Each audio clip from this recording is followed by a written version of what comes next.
You, tolonglah. Turunkan harga sewaan you tu. I dah tak mampu nak bayar. You kalau nak stay dengan I, you kena bayar dengan harga yang I bagi. Kalau you tak mampu, kita putih. Sampai hati you. You dah lupa ke? Siapa yang naikkan you? I tahu yang naikkan you. Itu dulu. Sekarang lain. RTM. Hang tu dah lah miskin. Kualiti dah lah hauk. Buruk. Tak macam aku. Aku Astro, anak orang kaya. Kualiti aku HD. Tak macam hang. Sampah. Tak apa, tak apa.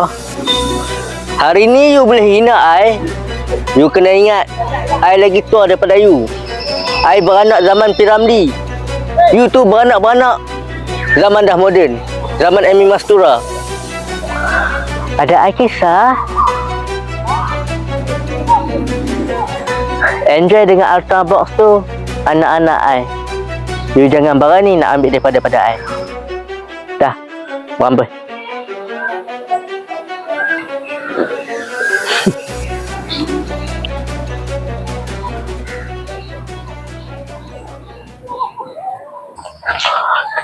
Tapi you jangan menyesal. Warkat akan tayang ke RTM.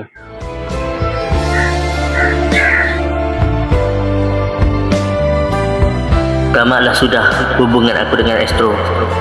Terima kasih kerana bersama aku selama 30 tahun. Selamat tinggal.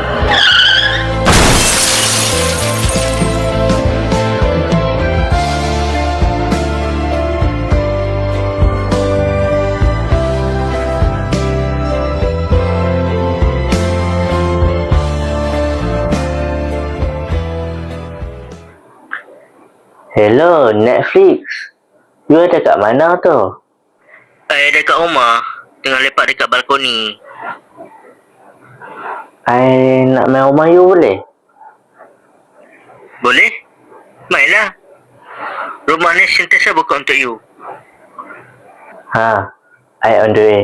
I ada benda nak beritahu you. Yang I dah cerai dengan RTM. Bagus.